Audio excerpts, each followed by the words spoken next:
আপনারা জানেন যে ঐকমত্য কমিশন জুলাই জাতীয় সনদের যে খসড়াটা পাঠিয়েছে দলগুলোর কাছে, সেখানে হচ্ছে ৮৪টি সংস্কার প্রস্তাবের বিষয়ে তারা সেখানে অন্তর্ভুক্ত করেছে।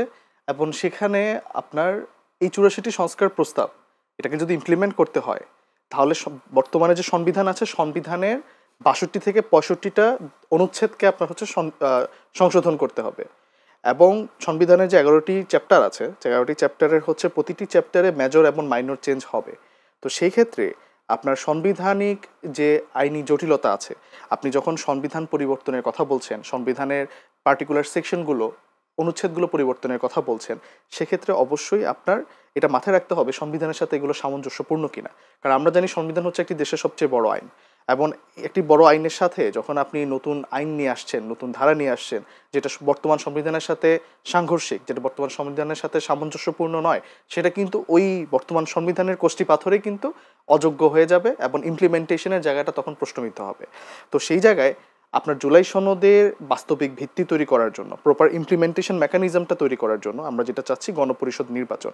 গণপরিষদ নির্বাচন চাওয়ার ক্ষেত্রে আমাদের যেটা যৌক্তিকতা, সেটা হচ্ছে আপনার এই যে ৮৪টি প্রস্তাব, এটিকে বাস্তবায়ন করতে যেহেতু আপনার লার্জ স্কেলে মেজর এবং মাইনর চেঞ্জ আনা হচ্ছে সংবিধানে এবং আনতে হবে, সেটা আপনার নতুনভাবে সংবিধানকে রিড্রাফট করার মাধ্যমে ইমপ্লিমেন্ট করা হলে যে আইনি জটিলতা আছে, যে প্রশ্নবিদ্ধ হওয়ার জায়গাগুলো আছে, সেগুলোকে ওভারকাম করা যাবে। আপনি একটা অর্ডিন্যান্স আকারে ধরেন, আপনার জুলাই সনদটা একটা অর্ডিন্যান্স আকারে আপনি পাশ করে রাখলেন আইনি ভিত্তি দেওয়ার জন্য। নেক্সট পার্লামেন্ট কিন্তু যখন এই সংবিধানের অধীনেই গঠিত হবে, এই অর্ডিন্যান্সটা কিন্তু এই সংবিধানের সাথে সাংঘর্ষিক হবে।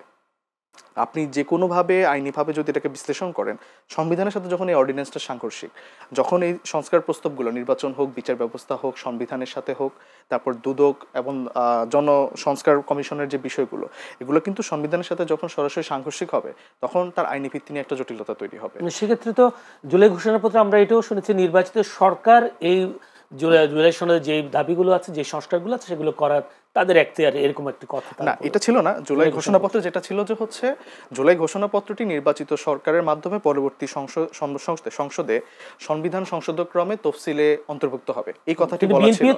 বিএনপি চেয়েছে এটা, কিন্তু আমরা আমাদের আসলেই তারাই এই জুলাই সনদের এইসব বিষয়গুলো তারা অন্তর্ভুক্ত করবে সংবিধান। হ্যাঁ, এটা তাদের দলীয় চাওয়া হতে পারে, কিন্তু আমরা যখন আমাদের জুলাই ঘোষণাপত্র নিয়ে আমরা আমাদের প্রতিক্রিয়া জানিয়েছি, সেখানে আমরা বলেছি যে আপনার জুলাই ঘোষণাপত্রে ঐকমত্য কমিশন যেখানে এই জুলাই সনদ বাস্তবায়নের ভিত্তি নিয়ে এখনো পর্যন্ত স্পষ্টভাবে কিছু বলেনি, এবং যেখানে দলগুলো নিয়ে যে বসার কথা সেটা এখনো বসেনি, সেক্ষেত্রে আপনার ঘোষণাপত্রে আগ বাড়িয়ে এই বাস্তবায়ন পদ্ধতি নিয়ে কথা বলা বা জুলাই ঘোষণাপত্রের সংবিধানে কীভাবে সন্নিবেশিত হবে সেটা নিয়ে একটা আলাপ করাটা আমরা মনে করেছি যে এটা দরকার ছিল না। এবং এটা অবশ্যই অন্যান্য রাজনৈতিক দল যে জুলাই সনদের বাস্তবায়নের বিষয়ে এখনো পর্যন্ত অপেক্ষা করছে, বাস্তবায়নের বিষয়গুলো নিয়ে কথা বলছে, তাদের সাথে এটা আমি মনে করি যে হচ্ছে এক প্রকার তাদেরকে মিসগাইড করা হলো, তাদের যে মতামত সেটাকে ডিসরেসপেক্ট করা হলো।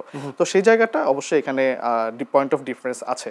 আর যেটা আমাদের গণপরিষদ চাওয়ার ক্ষেত্রে আমরা যেটা বলছি, এটা কমপ্লিটলি একটা লিগ্যাল পয়েন্টের থেকে আপনি সাউন্ড লিগ্যাল প্রিন্সিপালে যদি চিন্তা করেন, সংবিধান হচ্ছে একটি দেশের সর্বোচ্চ আইন, গ্র্যান্ড নর্ম, যেটা মানে নতুন সংবিধানটা আপনারা গণপরিষদ নির্বাচনের মাধ্যমে চান, এটাই। এবং গণপরিষদ নির্বাচনের মাধ্যমে যখন সংবিধানটা প্রণয়ন করা হয়, সেটা হচ্ছে পারফেক্ট এক্সাম্পল বা perfect method of drafting a constitution.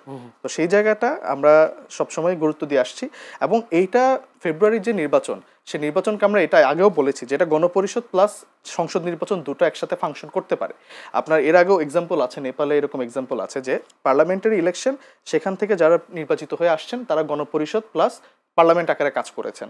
এখন এই ডুয়াল রেসপন্সিবিলিটিটা পারফর্ম করার পরে, বা এটা এরকম হতে পারে যে তারা প্রিলিমিনারি একটা পার্টিকুলার টাইম, হয়তো 4 মাস 6 মাস তারা গণপরিষদ আকারে ফাংশন করলেন, তার পরবর্তীতে তারা পার্লামেন্ট আকারে এখানে দায়িত্ব গ্রহণ করলেন। এখন আপনি আরেকটা বিষয় যদি আপনার মনোযোগ আকর্ষণ করি, সেটা হচ্ছে উচ্চকক্ষের বিষয়ে কিন্তু রাজনৈতিক দলগুলো একমত হয়েছে, পিয়ার হোক অথবা না হোক, সেক্ষেত্রে পয়েন্ট অফ ডিসেন্ট আছে কয়েকটি দলের।